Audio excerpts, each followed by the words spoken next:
सम्पूर्ण दर्शक श्रोतालाई नमस्कार। म दिपेन्द्र पौडेल। हामीले यस च्यानलबाट सरकारी जागिरको तयारीमा जुट्नुभएका सम्पूर्ण विद्यार्थी वर्गलाई लक्षित गर्दै विभिन्न विश्वसनीय अध्ययनयोग्य सामग्रीहरू प्रस्तुत गरिरहेका छौँ। तपाईलाई हामीले प्रस्तुत गरेका जानकारीहरू कस्तो लाग्दछ, कृपया जस्तो लाग्दछ उस्तै कमेन्ट बक्समा कमेन्ट गर्न नबिर्सनुहोला। तपाईहरू कुन कुन विषयमा र जान्न चाहनुहुन्छ त्यो पनि कमेन्टमा उल्लेख गरिदिनुहोला। हामी तपाईकै कमेन्टलाई आत्मसात गर्दै आगामी दिनमा थप परिमार्जित रूपले आउनेछौँ। आजको यस भिडियोमा हामीले अति महत्त्वपूर्ण विषयबाट प्रश्न उत्तर लिएर आइपुगेका छौँ। आजको हाम्रो विषय रहेको छ नेपालको संविधान। नेपालको संविधान 2072 बाट बारम्बार सोधिरहने प्रश्नहरू। यो सम्पूर्ण परीक्षाहरू लोकसेवा आयोग, शिक्षक आयोगदेखि लिएर सबै सरकारी क्षेत्रका लागि यो लोकसेवा आयोगले यस्ता प्रश्न सोधिरहनेछ। र आजको यस भिडियोमा हामीले विगतमा सोधिएका प्रश्नहरू र आगामी दिनमा सोध्न सकिने नमुना प्रश्नोत्तरहरू समेटिएको पहिलो भाग लिएर आइपुगेका छौँ। सुरु गरौँ आजको पहिलो प्रश्नतर्फ। नेपालको संविधान 2072 कहिले जारी भयो? नेपालको संविधान 2072 आश्विन 3 गते जारी भयो। हामीले यस प्रश्नमा अप्सनहरू राखेका छैनौँ, केवल उत्तरहरू मात्रै तपाईलाई प्रस्तुत गरिरहेका छौँ। यदि तपाईहरूलाई अप्सन पनि चाहियो भने तपाईहरूले कमेन्ट बक्समा कमेन्ट गर्नुहोला। हामी आगामी भिडियोमा कमेन्ट अप्सन सहित आउनेछौँ। लागौँ दोस्रो प्रश्न। नेपालको संविधान 2072 जारी गर्दा संविधान सभामा जम्मा खसेको मत 532 थियो भने त्यसको पक्ष र विपक्षमा कति कति थियो त? पक्षमा 507 र विपक्षमा 35 मत थियो। तेस्रो नम्बरको प्रश्न। दोस्रो संविधान सभाको निर्वाचन 2070 मङ्सिर 4 मा सम्पन्न भएपछि संविधान सभाको पहिलो बैठक 2070 माघ 8 मा बसेको थियो। नेपालको संविधान 2072 मा 35 भाग 308 धारा र 9 अनुसूची रहेका छन्। यो पाँचौं नम्बरको प्रश्न बारम्बार सोधिरहने र अति महत्त्वपूर्ण प्रश्न हो। नेपालको संविधान 2072 अनुसार सार्वभौम सत्ता र राजकीय सत्ता कसमा निहित रहेको छ त?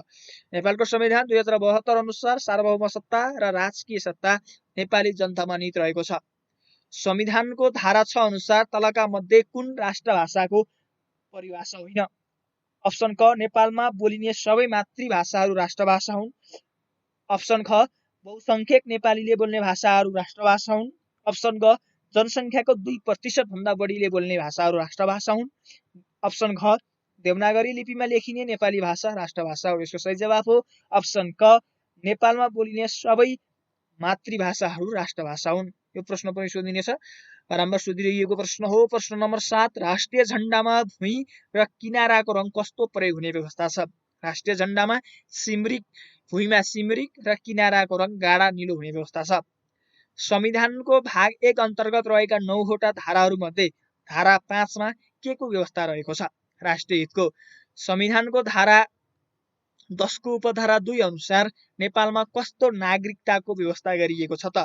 संविधानको धारा 10 को उपधारा 2 अनुसार नेपालमा पारदेशिक पहिचान सहितको एकल संघीय नागरिकता व्यवस्था गरिएको छ। प्रश्न नम्बर 10। नेपाली नागरिकसँग वैवाहिक सम्बन्ध कायम गरेकी विदेशी महिलाले चाहेमा संघीय कानुन बमोजिम कस्तो नागरिकता लिन सक्नेछन्? अङ्गीकृत नागरिकता लिन सक्नेछन्। प्रश्न नम्बर 11।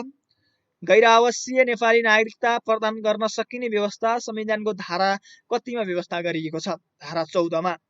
संविधान अनुसार गैर आवासीय नेपाली नागरिकले प्राप्त गरेको व्यक्तिले तलका मध्ये कस्तो अधिकार उपभोग गर्न पाउने छैन? यो प्रश्न पनि निकै महत्त्वपूर्ण प्रश्न हो। अप्सन क सामाजिक, अप्सन ख आर्थिक, अप्सन ग राजनैतिक, अप्सन घ सांस्कृतिक। गैर आवासीय नेपाली नागरिक प्राप्त गरेको व्यक्तिले राजनैतिक अधिकार उपयोग गर्न पाउने छैन। प्रश्न नम्बर 13। नेपालको सम्मानार्थ नागरिकता कसले दान गर्ने व्यवस्था रहेको छ? नेपाल सरकार। संविधानको धारा 236 मा के को व्यवस्था रहेको छ? संविधानको धारा 236 मा अन्तर प्रदेश व्यापार सम्बन्धी व्यवस्था रहेको छ। संघ र प्रदेशबीच तथा प्रदेश उत्पन्न राजनैतिक विवाद समाधान गर्न धारा 234 मा के को व्यवस्था गरिएको छ? संघ र प्रदेशबीच तथा प्रदेशबीच उत्पन्न राजनैतिक विवाद समाधान गर्न धारा 234 मा अन्तर प्रदेश परिषद गठन गर्ने सम्बन्धी व्यवस्था छ। 16 नम्बर। कुनै पनि प्रदेश मन्त्री परिषदलाई आवश्यकता अनुसार सचेत गराउनु, निलम्बन गर्नु वा विघटन गर्ने अधिकार राष्ट्रपतिसँग रहेको हुन्छ। संघ, प्रदेश र स्थानीय तह बीचको सम्बन्ध कस्तो सिद्धान्तमा आधारित हुनेछ? यो प्रश्न पनि निकै महत्त्वपूर्ण प्रश्न हो। सङ्घ, प्रदेश र स्थानीय तहबीच सहकारिता, सहअस्तित्व र समन्वयको सिद्धान्तमा आधारित हुनेछ। 18औं नम्बर, गाउँसभा र नगरसभाको 5 वर्ष कार्यकाल समाप्त भएको मितिले कति समयभित्र अर्को निर्वाचन सम्पन्न गर्नुपर्नेछ? गाउँसभा र नगरसभाको कार्यकाल 5 वर्षको हुन्छ। 5 वर्ष समाप्त भइसकेपछि 6 महिनाभित्र अर्को निर्वाचन सम्पन्न गरिसक्नुपर्ने व्यवस्था छ। प्रश्न नम्बर 19, जिल्लाभित्रका गाउँपालिका र नगरपालिका बीच समन्वय गर्न के को व्यवस्था रहेको छ? जिल्ला सभाको। प्रश्न नम्बर 20, गाउँपालिका र नगरपालिकामा रहने न्यायिक समिति कति सदस्य रहनेछन्? गाउँपालिका र नगरपालिकामा रहने न्यायिक समिति 3 सदस्य रहनेछन्, जसको संयोजक उपप्रमुख रहने व्यवस्था छ। प्रश्न नम्बर 21, गाउँपालिकाको अध्यक्ष, उपाध्यक्ष, वडाध्यक्ष र सदस्य पदमा निर्वाचित हुन कम्तीमा 21 वर्ष पुरा भएको हुनुपर्दछ। 22औं नम्बर, प्रदेश सभाले पारित गरेको विधेयक प्रमाणीकरणको लागि को समक्ष पेश गरिन्छ? प्रदेश प्रमुख। संघीय संसदमा राष्ट्रपतिले विधेयक प्रमाणीकरण गर्नुपर्ने हुन्छ भने प्रदेश सभामा प्रदेश प्रमुखले प्रमाणीकरण गर्नुपर्ने हुन्छ। प्रदेश सभाको सचिव कसरी नियुक्त हुन्छ? प्रदेश सभाको सचिव प्रदेश सभामुखको सिफारिसमा प्रदेश प्रमुखले नियुक्ति गर्नुपर्ने व्यवस्था हुन्छ। 24 नम्बर, 24 नम्बरको प्रश्न रहेको छ, प्रदेश सभाको सदस्य हुन तलका मध्ये कुन योग्यता आवश्यकता पर्दैन? प्रदेश सभाको सदस्य हुन तलका मध्ये कुन योग्यता आवश्यकता पर्दैन? अप्सन क, सम्बन्धित प्रदेशको मतदाता। अप्सन ख, 25 वर्ष उमेर पुरा भएको। अप्सन ग, लाभको पदमा बहाल नरहेको। अप्सन घ, सामान्य साक्षर भएको। यसको सही जवाफ हो सामान्य साक्षर भएको। प्रश्न नम्बर 25, संविधान बमोजिम अगावै विघटन नभएमा प्रदेश सभाको कार्यकाल कति वर्षको हुन्छ? 5 वर्षको हुन्छ। प्रदेश सभा भन्नाले के बुझिन्छ? प्रदेश सभा भन्नाले प्रदेशको एक सदनात्मक व्यवस्थापिका भनेको प्रदेश सभा हो र संघीय सभा भनेको प्रतिनिधि सभा र राष्ट्रिय सभा भएको 2 सदनात्मक संसदलाई प्रतिनिधि सभा भनिन्छ। 27 नम्बर, प्रदेश सरकारको कार्यविभाजन र कार्य सम्पादन कसबाट स्वीकृत नियमावली बमोजिम हुन्छ? प्रदेश प्रमुख बमोजिम हुनेछ। 28औं नम्बर, प्रदेश प्रमुखले मुख्यमन्त्रीको सिफारिसमा प्रदेश सभाका सदस्य मध्येबाट मुख्यमन्त्री सहित प्रदेश सभाका कुल सदस्य संख्याको कति प्रतिशत भन्दा बढी नहुने गरी प्रदेश मन्त्री परिषद गठन गर्नुपर्नेछ? 20%। प्रश्न नम्बर 29, प्रदेश प्रमुखका लागि तलका मध्ये कुन योग्यता आवश्यक पर्दैन? अप्सन क, संघीय संसदको सदस्यको लागि योग्य। अप्सन ख, 35 वर्ष उमेर पुरा भएको। अप्सन ग, कुनै पनि विषयमा प्रमाणपत्र त उत्तीर्ण। अप्सन घ, कुनै कानुनले अयोग्य नभएको। यसको सही जवाफ हो अप्सन ग, कुनै पनि विषयमा प्रमाणपत्र त उत्तीर्ण। प्रश्न नम्बर 30, प्रत्येक प्रदेशमा नेपाल सरकारको प्रतिनिधित्वको रूपमा को रहनेछ? प्रत्येक प्रदेशमा नेपाल सरकारको प्रतिनिधित्वको रूपमा प्रदेश प्रमुख रहनेछ। प्रश्न नम्बर 31, संविधान बमोजिम विघटन भएदेखि बाहेक प्रतिनिधि सभाको कार्यकाल कति वर्षको हुन्छ? 5 वर्षको हुन्छ। प्रदेश सभाको पनि 5 वर्षको हुन्छ। प्रश्न नम्बर 32, कति वर्ष उमेर पुरा भएको नेपाली नागरिकलाई संघीय कानुन बमोजिम मतदान गर्ने अधिकार रहनेछ? 18 वर्ष भएपछि मतदान गर्न पाइन्छ। यसको सही जवाब 18 वर्ष। प्रश्न नम्बर 33, नेपालको संविधान 2072 अनुसार खस आर्य भन्नाले कसलाई सम्झनु पर्दछ? ब्राह्मण, क्षेत्री, ठकुरी, सन्यासी अर्थात् दर्शनामीलाई खस आर्य भन्ने बुझिन्छ। आदरणीय दर्शकवृन्द, आज हामीले प्रस्तुत गरिरहेका छौँ नेपालको संविधान 2072 बाट बारम्बार सोधिने प्रश्नहरू। कृपया यस भिडियो मन परेमा लाइक, शेयर, सब्स्क्राइब गर्न नबिर्सनु होला। सब्स्क्राइबको लागि नजिकै रहेको सब्स्क्राइबको रातो बटनमा क्लिक गरी सँगै आउने बेल आइकनमा प्रेस गरेर हामीले अपलोड गर्ने भिडियोको नोटिफिकेसन सबैभन्दा छिटो प्राप्त गर्न सक्नुहुनेछ। लागौँ आजको 34औं नम्बरको प्रश्न। प्रतिनिधि सभामा रहने 275 जना कसरी चुनिने व्यवस्था छ? प्रतिनिधि सभामा 275 जना सांसद रहन्छन्, जसमा पहिलो हुने निर्वाचित प्रणाली अर्थात् प्रत्यक्ष निर्वाचन प्रणालीबाट 165 जना र समानुपातिक पद्धतिबाट 110 जना गरी 275 जना सांसद हुन्छन् प्रतिनिधि सभामा। 35औं नम्बरमा, नेपालभित्र फेला परेको पितृत्व र मातृत्वको ठेगाना नभएको प्रत्येक नाबालक निजको बाबु वा आमा फेला नपरेसम्म के को आधारमा नेपाली नागरिक ठहरेछ? वंशजको आधारमा। प्रश्न नम्बर 36, संविधानको धारा 10 मा के को व्यवस्था रहेको छ? नागरिकताबाट वञ्चित नगरिने व्यवस्था रहेको छ। 37औं नम्बर नेपालको संविधान 2072 अनुसार भाग 3 मा कतिवटा मौलिक हक रहेका छन्? 31 वटा। यो प्रश्न निकै बारम्बार सोधिरहने प्रश्न हो। प्रश्न नम्बर 38 संविधानको भाग 16 को उपधारा 2 मा कस्तो कानुन नबनाउने कुरा उल्लेख छ? संविधानको भाग 16 को उपधारा 2 मा मृत्युदण्डको सजाय दिने कानुन बनाउन पाइँदैन। यो प्रश्न पनि बारम्बार सोधिने प्रश्न हो जुन धारा 16 मा छ। 39औं नम्बरको प्रश्न स्वतन्त्रताको हक अन्तर्गत कसलाई व्यक्तिक स्वतन्त्रताबाट वञ्चित गरिने छैन? कुनै पनि नागरिकलाई व्यक्तिक स्वतन्त्रताबाट वञ्चित गरिने छैन जुन स्वतन्त्रताको हक अन्तर्गत पर्दछ। 40औं नम्बर धारा 17 अनुसार तलका मध्ये कुन स्वतन्त्रताको हकमा पर्दैन? अप्सन ख राजनैतिक दल बन्ने, अप्सन ग शान्तिपूर्ण विवाह हुने, अप्सन घ आफ्नो मागका लागि आन्दोलन गर्ने। यसको सही जवाफ हो आफ्नो मागका लागि आन्दोलन गर्ने। प्रश्न नम्बर 41 समानताको हक धारा 18 जुन समानताको हक धारा 18 मा छ कसैलाई पनि कानुनको केबाट वञ्चित गरिने छैन? कसैलाई पनि समान संरक्षणबाट वञ्चित गरिने छैन। प्रश्न नम्बर 42 कुनै पनि व्यक्तिलाई पक्राउ भएको समय तथा स्थानबाट बाटोको म्याद भए कति घण्टाभित्र मुद्दा हेर्ने अधिकारी समक्ष उपस्थित गराउनु पर्नेछ त? 24 घण्टाभित्र। अपराध पीडितको हकको व्यवस्था संविधानको धारा नम्बर 100 माफ गर्नु होला अपराध पीडितको हकको व्यवस्था संविधानको धारा 21 मा गरिएको छ।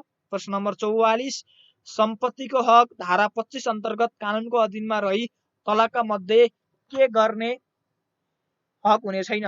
अप्सन क सम्पत्ति आर्जन गर्ने, अप्सन ग सम्पत्ति भोग गर्ने, अप्सन ग सम्पत्ति बेचबिखन गर्ने, अप्सन घ सम्पत्ति संरक्षण गर्ने। यसको सही जवाफ हो सम्पत्ति संरक्षण गर्ने।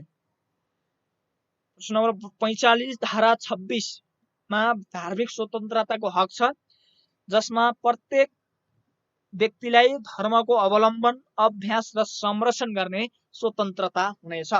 प्रश्न नम्बर 46 धारा 26 अनुसार कसलाई धार्मिक स्थल तथा धार्मिक गुठी सञ्चालन र संरक्षण गर्ने हक हुनेछ? धारा 26 अनुसार प्रत्येक धार्मिक सम्प्रदायलाई धार्मिक स्थल तथा धार्मिक गुठी सञ्चालन र संरक्षण गर्ने हक हुनेछ। 47औं नम्बरको प्रश्न प्रत्येक नागरिकलाई कस्तो विषयको सूचना माग्ने र पाउने हक हुनेछ? आफ्नो वा सार्वजनिक सरोकारको सूचना माग्ने र पाउने हक हुनेछ।